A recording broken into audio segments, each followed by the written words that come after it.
Assalamualaikum warahmatullahi wabarakatuh. Perkenalkan, kami dari kelompok 11 akan memaparkan mengenai kebijakan inovasi TIK. Sebelumnya izin memperkenalkan diri, nama saya Nopistiani dengan NIM 1907974, nomor absen 16, serta teman saya Risa Nur Indriani dengan NIM 1908468, nomor absen 30. Kami dari kelas PGSD 4B.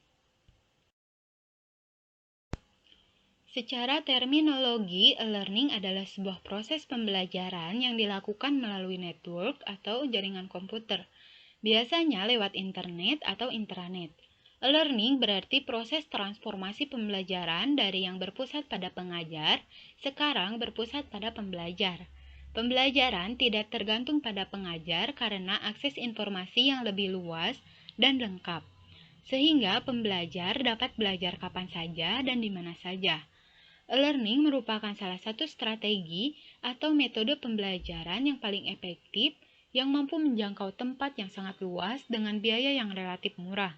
Untuk mengakses materi pembelajaran pada e-learning, diperlukan komputer dengan jaringan internet atau intranet. Materi pembelajaran selalu ada kapanpun dan dimanapun dibutuhkan, sehingga dapat mengatasi kendala jarak, ruang, dan waktu. Dengan demikian, pembelajaran melalui e-learning bisa berlangsung kapan saja, di mana saja, melalui jalur mana saja. Dalam pembelajaran itu, pengajar dan pembelajar tidak perlu berada pada tempat dan waktu yang sama untuk melangsungkan proses pembelajaran. Namun, cukup dengan menggunakan internet sebagai medianya. Pengajar cukup mengupload data materi pembelajaran pada situs e-learning. Pembelajar dapat mempelajari materi pembelajaran dari pengajar yang bersangkutan dengan membuka situs e-learning tersebut. E-learning sangat berkembang karena relatif tidak memerlukan biaya tinggi untuk memiliki jangkauan yang sangat luas. Sebab e-learning dapat menjangkau hingga ke seluruh dunia tanpa dibatasi oleh kondisi geografis, sehingga mudah untuk menyampaikan informasi pembelajaran. Dengan adanya e-learning berbasis web, dapat membantu strategi pembelajaran dalam menyebarkan informasi mengenai pendidikan secara luas. Pengembangan model pembelajaran melalui internet. Pengembangan sistem pembelajaran berbasis internet terlebih dahulu perlu dilakukan pengkajian atas seluruh unsur dan aspek sebagaimana yang telah diuraikan di atas, sehingga bisa didapatkan pegangan sebagai bahan pengambilan keputusan dalam pengembangan sistem pembelajaran berbasis internet. Berdasarkan kajian dan pertimbangan sebagaimana telah dibahas di atas. Kemudian, sistem pembelajaran internet dikembangkan melalui 3 cara perkembangan, yaitu yang pertama, menggunakan sepenuhnya fasilitas internet yang telah ada seperti email, IRC, atau internet real chat, Word, with, web, scan, agent, milis atau dibilang mailing list, dan FTP atau File Transfer Protocol. Yang kedua, menggunakan software pengembangan program pembelajaran dengan internet yang dikenal dengan web controls, yang diantaranya bisa didapatkan secara gratis ataupun bisa juga dengan membelinya. Ada beberapa vendor yang mengembangkan web controls seperti Web City atau Web Force, Top Class, dan lain-lain. 3. Mengembangkan sendiri program pembelajaran sesuai dengan kebutuhan tailor mode dengan menggunakan bahasa program seperti ASP, yaitu Asken, Kever, Pegas, dan lain-lain. Selanjutnya dalam implementasi pembelajaran terdapat model penerapan e-learning yang bisa digunakan, yaitu stative model, spinal model, stage model, dan laboratory model. Adapun penjelasan sebagai berikut. Yang pertama, ada skill-based model. Model selektif ini digunakan jika jumlah komputer di sekolah sangat terbatas. Misalnya hanya ada 1 unit komputer. Di dalam model ini, guru harus memiliki salah satu alat atau media yang dirasakan tepat untuk menyampaikan bahan pembelajaran. Kedua, ada sequential model. Model ini dilakukan jika jumlah komputer di sekolah atau kelas terbatas, misalnya hanya 2 atau 3 unit komputer. Para siswa dalam kelompok kecil secara bergiliran menggunakan komputer untuk mencari sumber pembelajaran yang dibutuhkan. Siswa menggunakan bahan e-learning sebagai bahan rujukan atau untuk mencari informasi baru. Ketiga, ada stick-station model. Model ini dilakukan jika jumlah komputer di sekolah atau kelas terbatas, sebagaimana hanya dalam sequential model. Di dalam model ini, guru mempunyai beberapa sumber belajar yang beberapa untuk mencapai tujuan pembelajaran yang sama. Bahan e-learning digunakan oleh 1 atau 2 kelompok siswa untuk mencapai tujuan perkembangan yang telah ditetapkan. Kelompok siswa lain menggunakan sumber belajar yang lain untuk mencapai tujuan pembelajaran yang sama. Yang keempat, yaitu ada laboratory model. Model ini digunakan jika tersedia sejumlah komputer di sekolah atau di laboratorium dan dilakukan dengan jaringan internet, di mana siswa dapat menggunakan secara lebih leluasa suatu siswa komputer dan satu komputer. Sekian.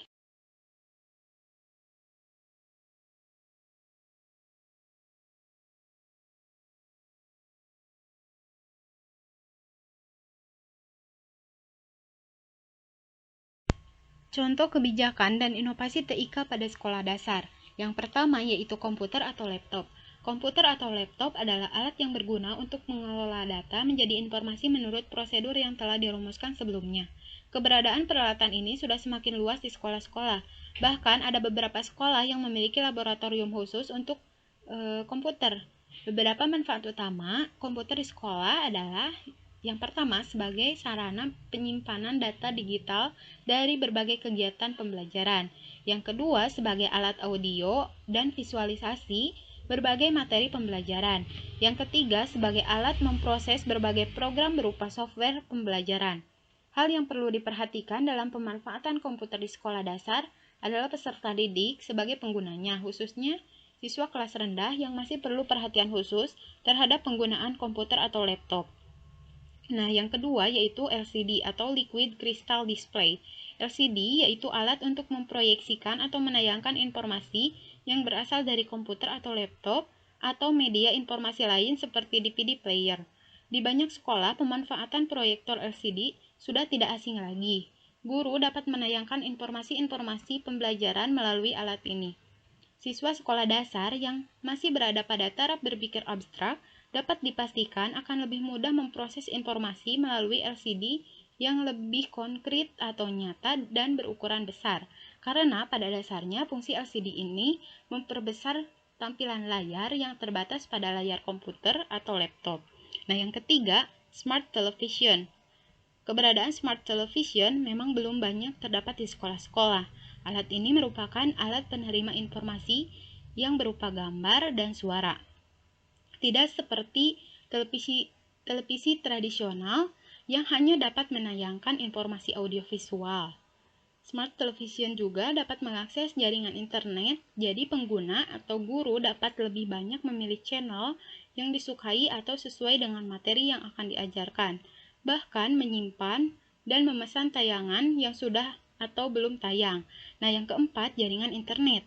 Jaringan internet adalah hubungan antara komputer dalam suatu jaringan global yang memungkinkan setiap komputer saling bertukar informasi. Nah, dari manfaat jaringan internet ini akan memungkinkan diterapkannya model pembelajaran berbasis elektronik dan secara online atau e-learning yang sangat efektif. Nah, yang kelima yaitu email. Email atau electronic mail atau surat elektronik adalah pesan secara elektronik baik berupa teks maupun gabungan dengan gambar yang dikirimkan dari suatu alamat ke alamat lain di jaringan internet. Email dapat dimanfaatkan secara efektif oleh guru dan siswa untuk berkomunikasi dan menyampaikan informasi yang berkaitan dengan tugas-tugas belajar. Nah, yang keenam yaitu presentasi PowerPoint. Presentasi PowerPoint merupakan salah satu software presentasi yang sering dimanfaatkan guru dan siswa. Guru dan siswa dapat membuat teks gambar, tabel, diagram, grafik, memasukkan foto atau video, audio, dan membuat animasi sesuai kebutuhan. Presentasi menggunakan PowerPoint mampu mengkomunikasikan suatu gagasan kepada orang lain dengan berbagai tujuan, terutama untuk menarik perhatian siswa terhadap materi yang disajikan. PowerPoint dapat digunakan secara interaktif untuk membuat siswa lebih berkesan terhadap materi yang dipresentasikan. Nah, yang ketujuh yaitu CD pembelajaran. CD pembelajaran merupakan salah satu media penyimpanan informasi pembelajaran berbasis komputer. Pemanfaatannya dalam proses pembelajaran dapat dikatakan sebagai sebuah inovasi. Alasannya karena pembelajaran tidak lagi didominasi oleh guru, melainkan siswa aktif melihat dan memperhatikan isi materi yang ada dalam CD tersebut. Salah satu saat ini juga CD pembelajaran sudah dikembangkan dalam CD pembelajaran interaktif, di mana siswa dapat berinteraksi dengan software tersebut. CD pembelajaran merupakan salah satu sumber belajar siswa yang dapat dimanfaatkan secara individu maupun kelompok. Nah, yang ke-8 yaitu smartphone. Smartphone yaitu alat komunikasi bergerak untuk mengirim data suara. Selain fungsi utamanya adalah sebagai alat komunikasi, ternyata smartphone juga memiliki kemampuan sebagai sumber belajar yang efektif, menjadi perangkat yang mudah dibawa, dan memiliki segudang aplikasi untuk menyampaikan informasi, menjadikan smartphone sebagai salah satu perangkat TIK yang sangat praktis digunakan. Smartphone ini memang diakui memiliki sisi positif dan negatif. Kehadiran dan pengawasan guru dalam penggunaan smartphone dapat mengantar pada potensi terbaik media jenis ini. Berbagai informasi dari internet dan aplikasi dari berbagai software pembelajaran dapat diakses melalui smartphone. Sekian pemaparan materi dari kelompok 11 mengenai kebijakan inovasi TIK. Mohon maaf apabila terdapat banyak kesalahan maupun kekurangan dalam pemaparan materi tersebut. Wabillahi taufik wal hidayah. Wassalamualaikum warahmatullahi wabarakatuh.